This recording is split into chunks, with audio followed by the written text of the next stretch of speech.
I, 18 male, am terrified of my own father, 48 male.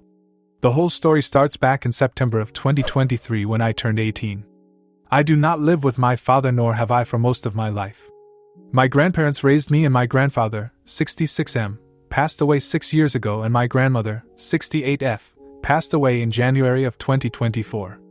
One day me and my grandmother are having an argument, and she is aware I am scared of my father, so she phoned him but thought she had hung up, and she yelled at me and I yelled back.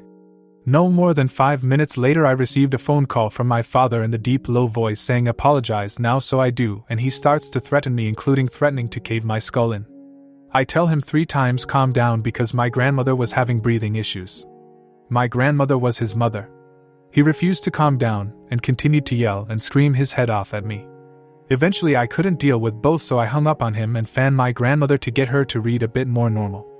As soon as she was able to start breathing a bit more normal, he called back and was screaming at me, and my grandmother said, "Give it to me." And immediately he insisted on her giving it back, and he swore and yelled at me and told me to not hang up, but I had told him that I had given him 3 chances before I was going to hang up because I couldn't deal with him yelling at me and taking care of his mother who is having a COPD attack. He said that he was coming over and he was going to cave my skull in and hit me. That was the first time he ever threatened physical violence onto me, and it has not been the last. He did end up coming over, however I was lucky because my grandmother told me to sit next to her, and she is a lot smaller than both me and my father. My father is 6'4" and I'm 6 feet 3 inches. My grandmother was 5 feet 9 inches. He then started to say things that weren't true and ended up saying he loved me, but he was angry and stormed out. When he got here he was loaded for bear, and with the amount of anger he had, my grandmother had a second COPD attack. I ended up having to call the community paramedic program for her paramedic to come and give her something because she had pneumonia. Finally she had calmed down again and had gone to use the bathroom. But she never finished that second attack because she came out of the bathroom and immediately told me call an ambulance, and she went into the hospital the next day.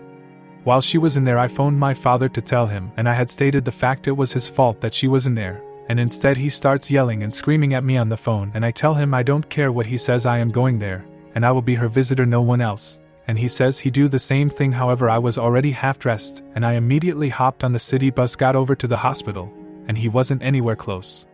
I live at the opposite end of town than a hospital technically, when he lives a lot closer.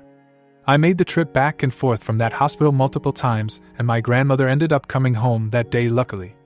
After that I was taking time off school because I couldn't leave her home alone anymore because I was worried she was going to have another attack while I was at school. During my 2 weeks off before the Christmas break he never called or tried anything to contact her. She then had another attack just before Christmas and had to go in the hospital and spent Christmas in the hospital. She got out a few days later and me and her were at home, and she had to go back and on New Year's Day. She was in for a week and got out, and she had told me she wanted to do as much as we can within that week because she didn't know how much longer she had because she had signed up for medical assistance and death and had set her date for what is now 2 weeks ago. A week went by and my aunt, her niece, was over visiting with her granddaughter, and my grandmother went into another attack. She went in hospital and my aunt picked me up the next day, and that's when she told me that the doctors don't think she'll live much longer.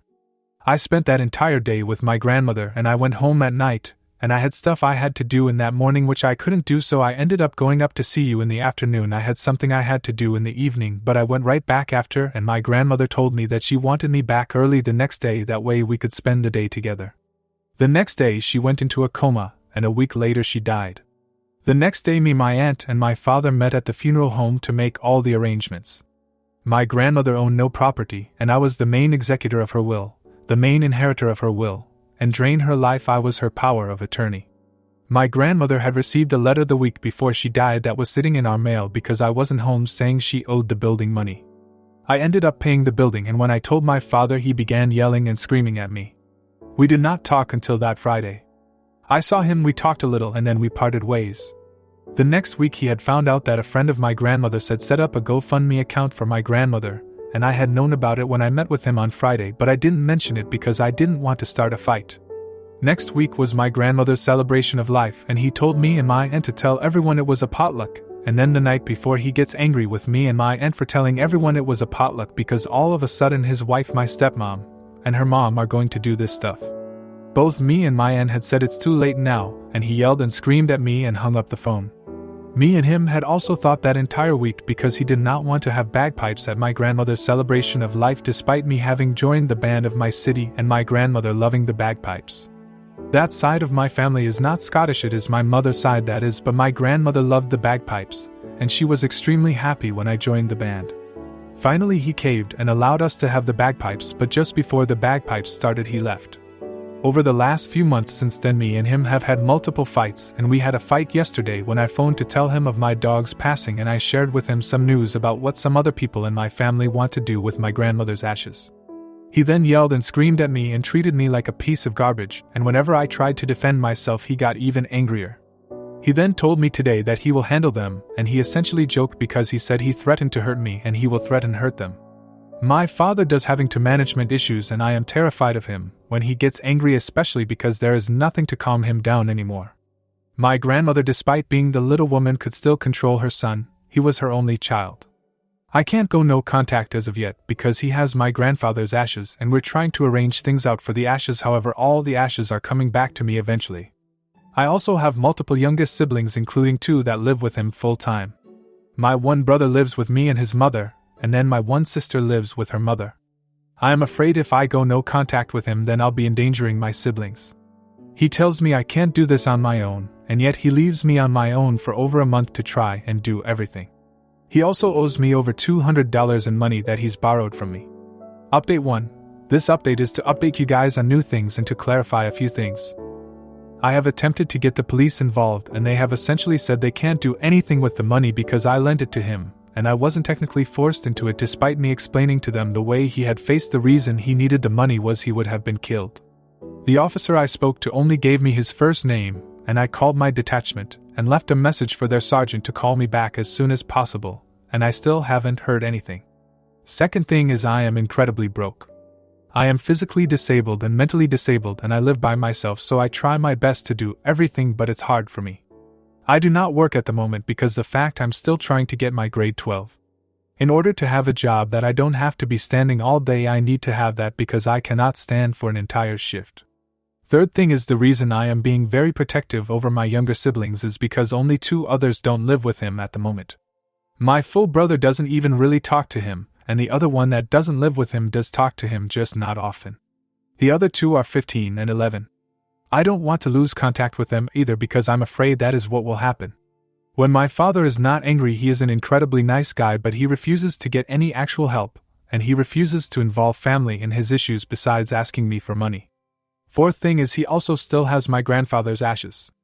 Anyways, on with the update. I told him last week that I needed that money ASAP, and he said that he got paid on the 6th of this month, and that he would pay me on the 7th. Well, I'm guessing the 7th wasn't too good for him because then he said he will pay me on the 8th. I had to go to another town with my mom, and my brother and his girlfriend came along with us because we were visiting my mom's dad's grave. When I told him that, he said to text him when I get up. I did, and there wasn't an answer, so I phoned him and still there wasn't an answer. It was getting to the afternoon, so me and my mother and my brother and his girlfriend decided to go to visit the grave. My father had said that he'll pay me after we get back. He did not. Instead, apparently my one brother was tapped by a car on his way home, so he rushed home to check on him. My brother later turned out to be fine, but instead of trying to come out and pay me, my dad said he would do it the next day. I waited until around 1 o'clock in the afternoon, and my father still hadn't come to pay me. He works nights and asked me if I can ask my mother if she can pick up the money then bring it to me, and when I did she said no because she had just gotten off of work, which is understandable.